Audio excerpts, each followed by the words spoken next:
اور ایک اور بھی اس پر فضیلت موجود ہے کہ ایک وہاں پر قبرستان ہے، اس قبرستان کا نام ہے مقبرۃ المحمدین، جس میں صرف ان کی قبور ہیں جن کا نام محمد ہے، صرف اس کی قبر، صرف اس کی قبر جس کا نام محمد ہے، کسی اور کو وہاں دفن نہیں ہونے دیا۔ ٹھیک ہے، ان کے لیے علیحدہ قبرستان ہے، کوئی منع نہیں ہے، لیکن یہاں فضیلت ہے۔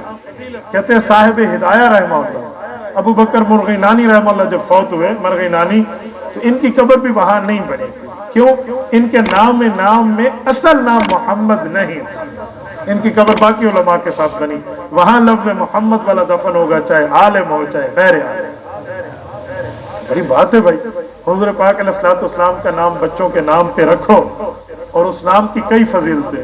میں نے تو اندازہ لگایا باقی بچے اور اس بچے میں بڑا فرق ہوتا ہے، اس کا بچپنا اور اس کا بچپنا۔